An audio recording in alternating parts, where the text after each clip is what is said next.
So today we're working on smash passing, and we're going to get started with something kind of simple. We'll kind of build up on to more advanced stuff. So Sloan is going to have half guard on me. We all know half guard. We're all in half guard a bunch. If Sloan has an underhook here on me, like this, but it's not like totally what he wants. What he wants is he wants to be super on the side, super under me. Specifically when I'm rolling with Sloan, he'll also torque my leg here, and now I'm in a lot of trouble. I can start thinking about how I'm gonna try and escape mount from here. So I don't want to get to here, right? So when we have half guard, let's say that he has this underhook. What I'm going to try and do is lock my arm down and get him flatter than being on the side here. We know even from the beginner course, in bottom half guard, you want to be on your side, and the person on top wants to flatten you out. So that's the first thing that I'll be doing. And instead of getting in a long pummeling battle here for this underhook on this side, so that I can get my crossface and advance towards mount, I'm going to look for the near side underhook, which is a little bit overlooked in my opinion as a passing position. So we're here, we're fighting, he's kind of trying to get on his hip. I'm going to be pummeling this one in and getting a nice high underhook. From here, I'm going to start using my feet and my toes to close the distance and get higher up. And now I have him in a position where I can actually put some decent pressure, and now I'll engage this pummeling battle from a situation that I actually prefer. When I'm here, this is going to be much easier. Even if it takes a little while, I know that I have him pinned on his back. So once I do get this underhook here, I'm going to start working my hands together like so. And I'm going to be squeezing everything nice and tight, looking towards me like so. And then passing wise, whatever is available as far as removing the leg, one thing that I always like to do, especially in nogi because we're slippery a lot, is just put my knee down here. And then he's got quarter guard, and from here I'll be squeezing my elbows tight. I want to be almost choking him, almost constricting his breathing by using my arms on his lats, kind of closing his ribcage in like so. This will make people not want to move. And then my chest is going to go under his chin here, and then if I still need help, I can use my shoelaces to get mount. Not only did I get mount, I got mount with several attacking opportunities thanks to his elbows not being close to his body. So with this mount, for example, if I pass the mount with a crossface like so, I would be wise to let go and go to here because I don't have a post on this side. I don't want to get ooped over. However, when I land here, I have options. So one would be to try and get into an S-mount position, attack arm bars and triangles. The other one would be to decide and remove the arm on the side that I want to and go towards an arm triangle choke. So once again, we have half guard here. Person has the underhook. I'm going to close this in and put this down. You can see my arm, my hand here was almost instinctively already on the ground like this. Normally we don't want to put our hands on the ground, but in this case I can kind of block here, start using my fingers to tiptoe up, start putting some pressure down on him, pull this in and lock my hands. When I'm pummeling, I can be kind of in this direction, and then whenever I have a strong upper body pin, I start to turn in the same direction his head is pointing, getting my knee out, and then removing the rest. All right, make sure here to use like 80% of your smashing power, because you'll see when you're Duke, it's not super comfortable. So we'll also be moving through this rather quickly. So do 2-2, and yeah, try to not smash the person 100% because then they're gonna do it back to you. All right, let's go. 1, 2, 3. I'm just gonna show a little move that you can do preemptively to stop the bottom guy from doing anything offensively from his half guard before you get into this smash pass that Miha just showed. So if he has like a pretty deep underhook, the deeper he gets with this underhook, the more in danger I am in, right? So what I'm gonna do first and foremost, if I feel uncomfortable here, is I'm just gonna take my hand and just C-cup his armpit right here. And this like pretty much kills any attack that he might have. And then from here, it makes it that much easier to start driving him to his back and squishing him here and getting him into the position that he just showed. Okay, so it's just something to keep in mind. You guys can drill that for a couple minutes if you want to. Just going C-cup right here.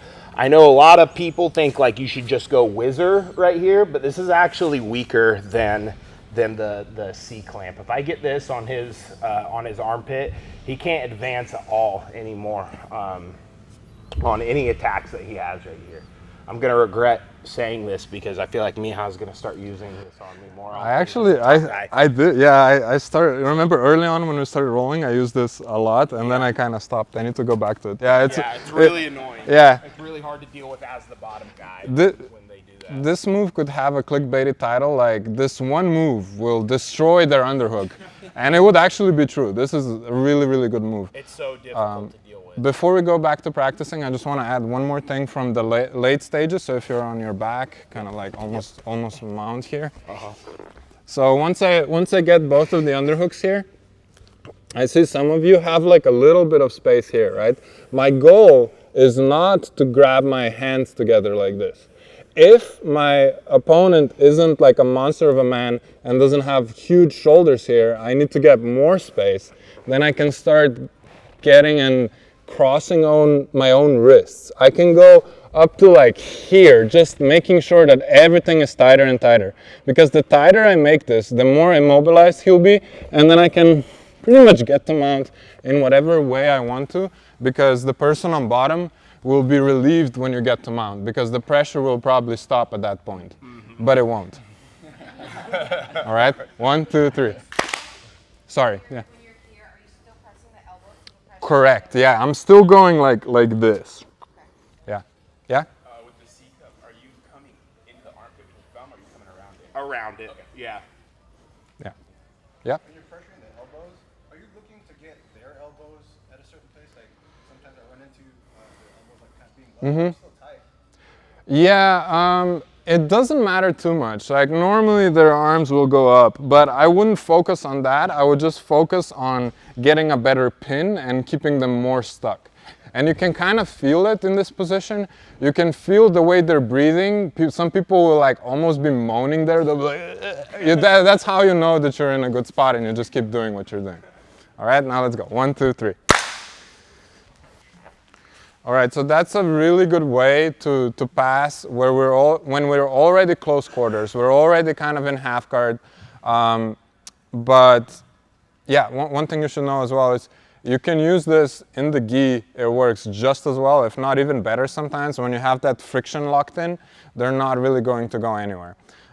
This type of passing, one of the reasons why I like it is because we're not just advancing position and winning the match, but like we're really taking a lot out of our opponent. You can definitely break people, especially in competition, if it's like a little bit of an even fight, and then you make it uneven by getting to here, you will feel people give up after you get them in this position. So that's just another reason why I like this type of passing. So now let's look at a practical way to get in close when we're actually pretty far away. So in this situation here, Sloan is playing sit-up guard. So I can see that he's posted over there. What I'm going to try and do is tilt his body to that side. So what I like to do here is I try to kind of prod, make sure that he doesn't get any grips on me, and then at the same time I'll be posting on his head and on his thigh here, hoping to get him smashed down to the side temporarily enough to get my body up on his thigh like this. So we get into this kind of position. And I won't even show you yet what we'll be doing from here because I just want us to be able to conquer this position like so. What happens here is as soon as I have the inside of his thighs touch together, the inside of his knees, his hips are pretty immobilized here. So even if I just have my leg here, try to move your hips, he's not really gonna go anywhere. So when we're thinking of killing the hips, we could be thinking, you know, just like put weight on the hips, but actually putting weight on the knees and the thigh area in this situation is super, super useful as well. So let's look at it one more time.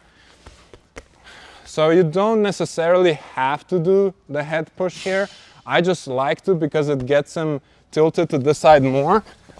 And then I'm kind of aiming this like bottom part of my rib cage on top of his thigh like so.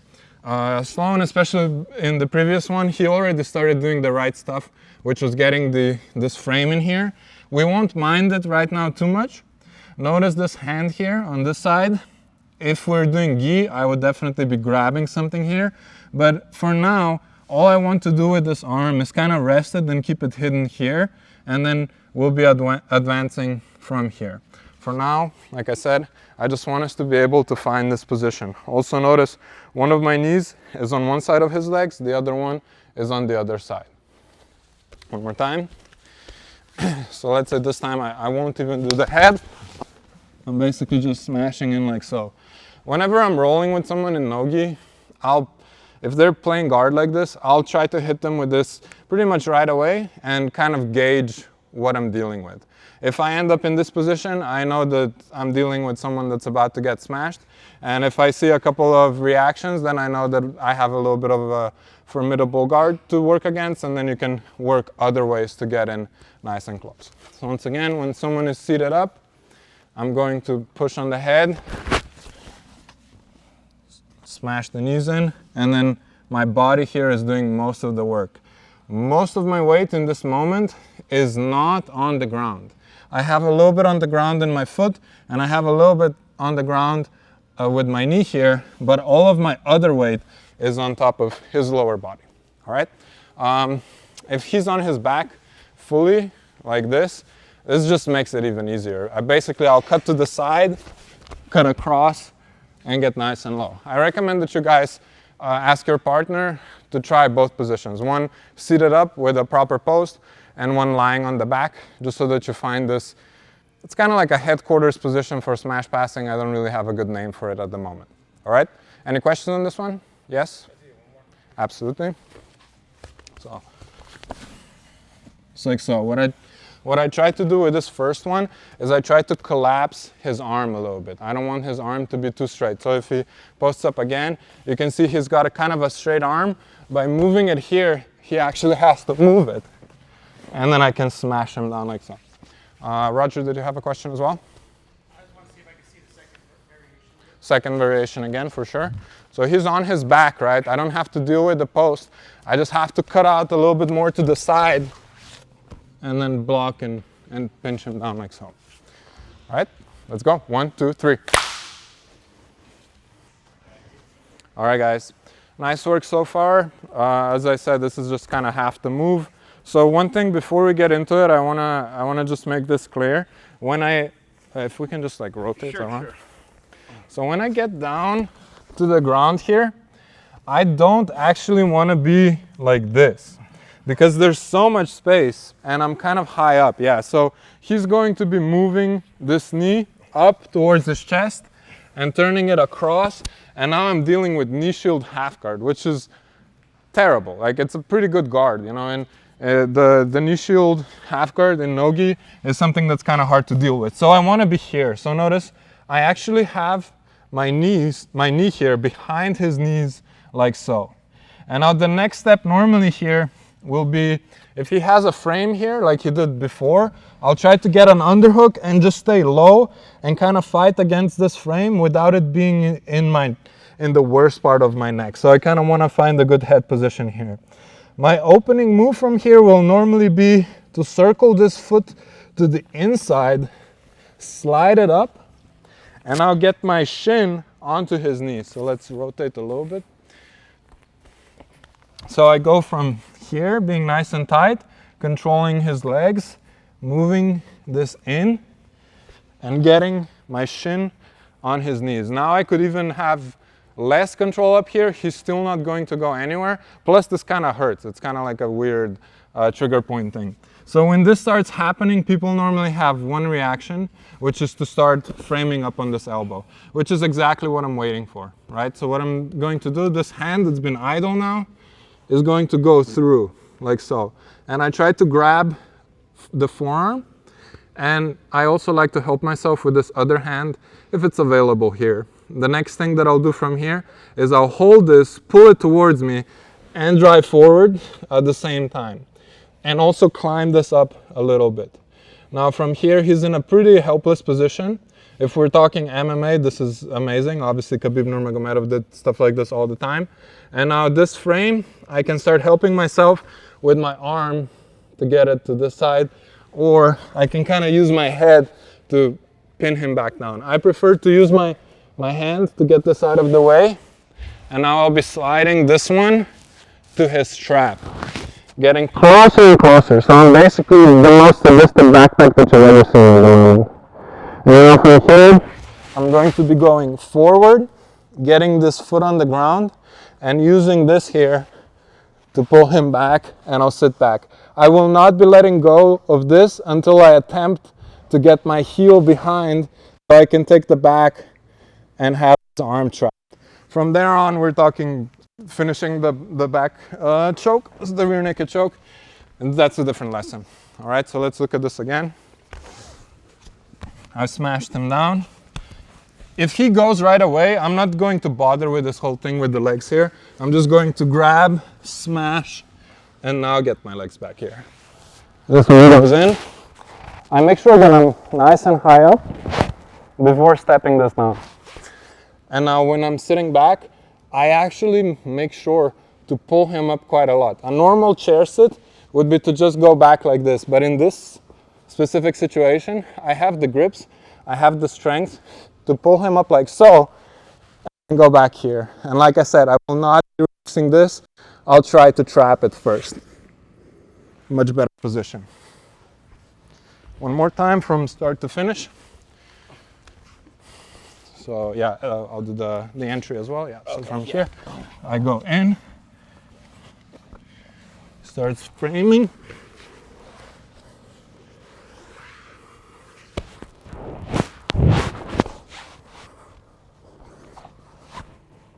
Just like so. One thing to know as well is, even if he doesn't, if some of the variables change here and he does something different, there's not too much that he can do. He can just kind of like try to spaz out a little bit more, try to get up to the ground. We're in a position where we have such an advantage that we should still be able to capitalize and get a super dominant position off of this, even if it's not the back with an arm trapped. All right, let's go. 1, 2, 3.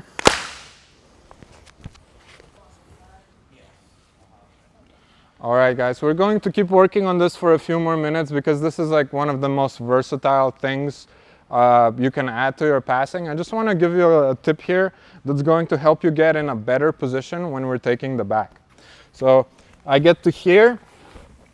First of all, one thing I want to mention, if you have someone that's very experienced and they know what they're doing, they'll be using this frame a lot, right? So what I'll have to do to kind of get past it is I'll have to break through it by leaning forward and then kind of going low, making sure to counter this arm here, conquer this arm here.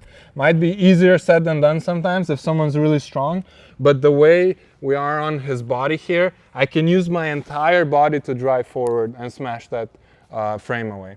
Now from here, as I'm progressing up, I want to make sure that before I go back, I'm going to step this one over, but even more importantly perhaps, I have to get this one a little bit higher up as well.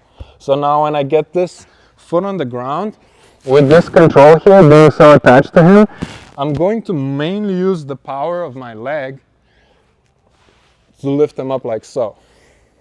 And then when I sit back, notice how I have a perfect body triangle right away.